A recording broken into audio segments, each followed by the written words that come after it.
Hi friends. अक्सर हम लोग जो है घी बाहर से ही ख़रीदते हैं क्योंकि हमें लगता है कि ये घर पे बनाना बहुत ही मुश्किल है। लेकिन आज मैं आपको बताती हूँ कि ये कितना आसान काम है और आप हमेशा इसके बाद घर पे ही बनाना पसंद करेंगे। तो यहाँ पे आप जैसे कि देख रहे हैं मेरे पास खूब सारी मलाई है।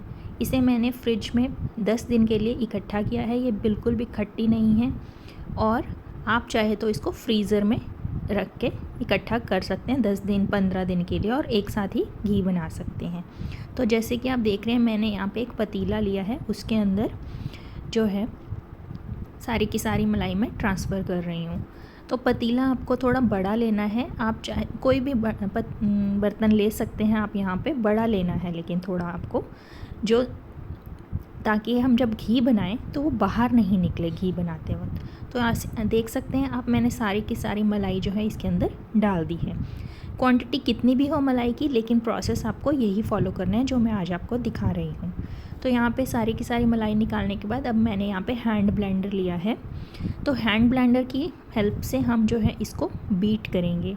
तो इसको जब हम बीट करेंगे तो अभी आप देखिए लिक्विड लिक्विड सी हो गई है, सारी मलाई जो है दूध में कन्वर्ट हो गई है। लेकिन धीरे धीरे आप जैसे जैसे इसको करते जाएंगे बीट, तो ये एकदम गाढ़ी हो जाएगी और बटर बन के तैयार हो जाएगा। बटर यानी कि मक्खन। अब देखिए आप थोड़ी देर बाद जब आप कर रहे हैं तो देखिए अब ये बटर बन गया है। लेकिन इस स्टेज पे भी आपको इसको थोड़ा थोड़ा बीच में मशीन को रोकते हुए, ब्लेंडर को रोकते हुए, क्योंकि ब्लेंडर गर्म हो जाता है, तो कभी ऑन कभी ऑफ़ करते हुए इसको इस स्टेज पे ले आना है और इस तरह से मक्खन बना लेना है। मक्खन बनाते बनाते आपका जो है यहाँ पे मिल्क निकलना स्टार्ट हो जाएगा। मैं अभी आपको दिखाती हूँ। तो ऐसे जो है आपको करते जाना है। जब मिल्क थोड़ा सा निकलने लगे, इसका मतलब आपका ब्लेंडर का काम ख़त्म हो गया है। तो आप देखिए कितनी जल्दी बटर बन के तैयार हो जाता है अगर हम ब्लेंडर की हेल्प से करें तो। बस इस स्टेज पे हमें जो है ब्लेंडर को ऑफ़ कर देना है। तो देखिए मिल्क निकल गया है हमारा। अब हम ये जो ब्लेंडर के ऊपर सारा मक्खन जो चिपक गया है इसको क्लीन कर लेंगे, क्योंकि हमें इतना मक्खन वेस्ट नहीं करना है, क्योंकि हम यहाँ पे घी बना रहे हैं। आज मैं आपको ये बताऊंगी कि घी के साथ साथ आप इसमें 2 चीज़ें और रेडी कर सकते हैं इसी इंग्रेडिएंट के साथ।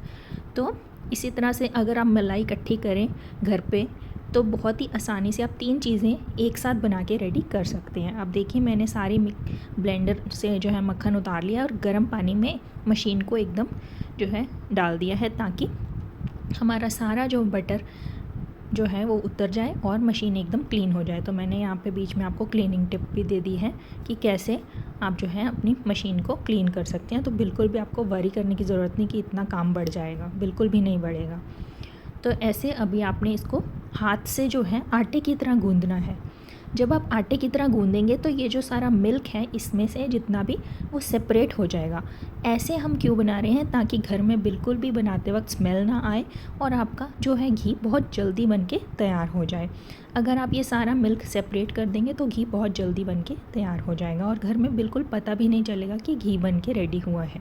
हाँ, लास्ट में घी बनने के बाद खुशबू तो बहुत अच्छी आएगी, लेकिन बनते वक्त पता नहीं चलेगा कि घी बन रहा है घर में। तो इस तरह से आप देखिए मैं इसको आटे की तरह गूंद रही हूँ। बिल्कुल गूंदते गूंदते जितना आप इसमें से इस तरह से मिल्क सेपरेट कर देंगे उतना ही जल्दी घी बन जाएगा और आपका बर्तन भी नीचे से जलेगा नहीं और बहुत ही खुशबूदार घी बन के रेडी होगा। तो इस तरीके से आप देख सकते हैं कि हमने सारे बटर को एकदम स्मूथ कर लिया है, एक गोले से टाइप बन गया है।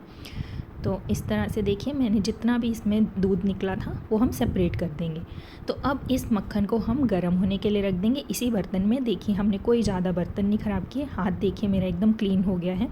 तो बिल्कुल भी मैसी वर्क नहीं है यहाँ पे। तो मैंने यहाँ पे इसको गैस पे चढ़ा दिया है बिल्कुल लो फ्लेम पे, नहीं तो नीचे से जो है सारा जल जाएगा हमारा बर्तन भी और हमारे इंग्रेडिएंट भी। इसलिए हमेशा घी को लो फ्लेम पे ही बनाना चाहिए। और ये जो मिल्क रखा है इसको भी हम बॉयल कर लेंगे और जो है इससे पनीर बनाएंगे। पनीर बनाने के लिए मैं यहाँ पे आपको दिखा रही हूँ नींबू फूल, इसे सिट्रिक एसिड कहते हैं। आपके पास अगर ये नहीं है तो आप नींबू का यूज़ कर सकते हैं। तो पनीर कैसे बनाते हैं वो भी मैं आपको बताऊंगी, पहले आपको घी बनाना सिखा देती हूँ। तो यहाँ पे आप देखिए सारा घी मेल्ट हो गया लो फ्लेम में और एक झाग झाग सा आ गया है ऊपर। तो जब तक ये झाग हमारा जाता नहीं है तब तक आप इसको छोड़ के कहीं जा नहीं सकते, आपको कंटिन्यूसली इसको चलाते रहना है ताकि ये जले नहीं नीचे से। और इस तरह से अगर आप जो है कड़छी भर के इस तरह से गिराएंगे सेंटर में, तो आपका ये जो बर्तन से बाहर घी बिल्कुल भी नहीं निकलेगा। ये एक टिप है, नहीं तो आपको कंटिन्यूसली चलाना पड़ेगा। आपका ये जब बॉयल होगा तो बर्तन से बाहर आ सकता है। लेकिन अगर आप उस तरह से कड़छी को भर के बीच बीच में ऐसे ड्रिप करेंगे, बीच बीच में सेंटर में एकदम, तो वो स्वर्ल बनने से रुक जाएगा, जिससे जो है घी हमारा बाहर नहीं निकलेगा जो हमारे बर्तन में हम बना रहे हैं। तो इस तरीके से आपने जो है इसको 7 से 8 मिनट तक जो है इसी तरह से चलाना है। जब आपका इस तरह से थोड़ा येलोइश हो जाए और वो सारी झाग ख़त्म हो जाए, इसका मतलब अब आपको डरने की ज़रूरत नहीं है, अब ये बर्तन से बाहर नहीं आएगा। तो अब आप इसको एक साइड पे बनाने के लिए रख सकते हैं और अपना साथ में दूसरा काम कोई कर सकते हैं। तो इस तरह से आपका जो है साइमल्टेनियसली घी भी बन जाएगा और कोई काम अगर आप कर रहे हैं तो वो भी कर सकते हैं। तो अब देखिए अब यहाँ पे ये जो है बॉयल सा होने स्टार्ट हो गया है। जब इस तरह से डॉट डॉट्स आने लगे हैं इसमें, तो इसका मतलब अब ये जो है कुक होना स्टार्ट हो गया। इसके अंदर जो झाग थी वो ख़त्म हो गई है और अब ये पतीले में से बाहर भी नहीं निकलेगा। तो अब इस तरह से थोड़ी देर बनाने के बाद जो है गर्म होने के बाद इसमें कुछ थोड़ी झाग झाग सी आ जाएगी इस तरह से। तो अब देखिए जब इस तरह से आ जाए, इसका मतलब हमारा घी जो है बनने ही वाला है थोड़ी देर में, जैसे कि 10 मिनट में हमारा ये बन के पूरा तैयार हो जाएगा। तो यहाँ पे इसको हल्का हल्का साइडों से निकालते जाएं और बीच में करते जाएं ताकि अच्छे से सारा जो है हमारा पक जाए। बीच में आप आते जाते हुए एक बारी कड़छी मार दें, अदरवाइज़ कंटिन्यू इसको हिलाने की बिल्कुल भी ज़रूरत नहीं है, क्योंकि अब ये बिल्कुल नहीं जलेगा। आप देखिए कितना घी जो है हमारा सेपरेट हो गया है और वो जाली जाली धीरे धीरे छोटी छोटी होती जा रही है, कम होती जा रही है। तो धीरे धीरे ये बिल्कुल कम हो जाएगी और ये जाली जो है वो दाने में कन्वर्ट हो जाएगी। ये जो दाने दाने इसके अंदर बनेंगे वो हमारा खोया कहलाता है। तो वो जो लेफ़्ट ओवर है घी का, उसके अंदर आप बाद में चीनी डालकर आराम से खा सकते हैं, एज अ स्वीट इंजॉय कर सकते हैं। या फिर आप पिन्नी वगैरह बनाएं तो उसमें ये डाल सकते हैं, तो बहुत ही बढ़िया लगता है। ये देखिए दाने दाने से मैं दिखा रही हूँ आपको, इस तरह से आएंगे। इनको थोड़ा सा ये देखिए दाने दाने देख सकते हैं आप। तो इसको आपने हल्का सा जो ब्राउनिश सा शेड आ जाए तब तक आपने इसको पकाना है, अदरवाइज़ ज़्यादा नहीं पकाना, नहीं तो कड़वा हो जाएगा और वेस्ट हो जाएगा। फिर घी बहुत ज़्यादा स्टेज पे गर्म होता है, देखिए झाग झाग सी आनी स्टार्ट हो गई है, इसका मतलब हमारा घी बन के रेडी है। इस टाइम पे हम जो है फ्लेम को एकदम ऑफ़ कर देंगे। हमारा वो दाने दाने भी लाइट ब्राउनिश से शेड के हो गए हैं, क्रीमिश शेड के, बेसिकली लाइट ब्राउन नहीं। क्योंकि अगर आप रखेंगे यहाँ पे अभी भी, क्योंकि इतना गर्म है घी, तो वो अपने आप ही ब्राउन हो जाएगा जो खोआ जो लेफ़्ट ओवर है इसके अंदर। इसलिए इस स्टेज पे ही आपको गैस को बंद करके उसको ठंडा होने रख देना है। अब दूसरे साइड पे मैंने जो है जो मिल्क निकला था हमारा बटर बनाते वक्त, उसको बॉईल कर लिया है और ये सिट्रिक एसिड के कुछ दाने ले लिए हैं। आप चाहे तो नींबू डाल सकते हैं। बस 1/4 टीस्पून मैंने जो वो दाने डाल दिए हैं, नींबू फूल। अब यहाँ पे मैं आपको मिक्स करके दिखाती हूँ, देखिए कैसे बढ़िया से हमारा जो पनीर बन के रेडी हो गया। तो आप देखिए घी बन गया हमारा वही मलाई से, और पनीर बन गया यहाँ पे, और वो जो लेफ़्ट ओवर था एज अ खोया वो आपका तैयार हो गया। तो 3 चीज़ें कितनी आसानी से साइमल्टेनियसली आपकी रेडी हो गई हैं।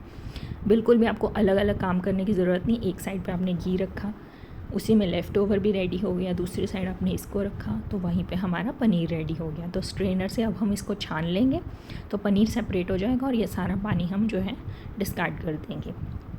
तो यहाँ घी भी हमारा ठंडा हो गया। इसको मैं आपको बताती हूँ कि कैसे सेपरेट करना है इस लेफ़्ट ओवर से। देखिए रखे रखे ही कितना ब्राउन हो गया हमारा वो जो खोया था। तो इसलिए हमें ज़्यादा नहीं पकाना होता उसको। अब हमने एक छलनी लेनी है प्लास्टिक की, उसको किसी भी आप कंटेनर जिसमें आप घी निकालना चाहते हैं उस पर रख दीजिए और इस तरह से छान लीजिए। तो आपका घी जो है एकदम क्लीन नीचे सेपरेट हो जाएगा और जो लेफ़्ट ओवर है वो ऊपर छलनी में रह जाएगा। तो देखिए ऊपर सारा छलनी के अंदर आ गया। इसको हमने चम्मच से जो है प्रेस करके इसमें जितना भी एक्स्ट्रा घी है वो सारा निकाल देंगे हम, क्योंकि इतना घी वाला जो है ये खाना मुश्किल हो जाता है। तो इसलिए सारा चम्मच की हेल्प से हम इसको प्रेस करेंगे। देखिए कितना ड्राई ड्राई सा हो गया है। बस इस स्टेज पे इसको सेपरेट कर लेंगे एक कटोरी के अंदर, और इसमें आप चीनी मिक्स करके ऐसे ही खा सकते हैं या किसी डिश में डाल सकते हैं। देखिए हमारा फ्रेश एकदम होममेड घी रेडी है, बिल्कुल भी इसमें कोई प्रिजर्वेटिव्स नहीं, एकदम ये आप कितने भी देर तक स्टोर करके रख सकते हैं। अब यहाँ पे जो मैंने पनीर सेपरेट किया था वो दिखा देती हूँ मैं आपको। देखिए कितना बढ़िया पनीर हमारा रेडी हुआ है एकदम। इसकी आप सब्जी बना सकते हैं, इसकी कोई स्वीट डिश बना सकते हैं, रसगुल्ले बना सकते हैं, जो भी आपका मन हो वो आप इसका बना सकते हैं। पनीर सैंडविच बनाएं, कुछ भी। इसको आप फ्रिज में रख दीजिए कटोरी में निकाल के। दूसरा आप जब भी इसको यूज़ करना चाहें। और दूसरा देखिए हमारा खोआ बन के रेडी है। और तीसरा हमारा घी। तो कितने आसानी से हमने थोड़ी सी मलाई से ही कितना 3 चीज़ें बना के रेडी कर लिया है। होप ये आपको अच्छा लगा होगा, ज़रूर ट्राई कीजिए।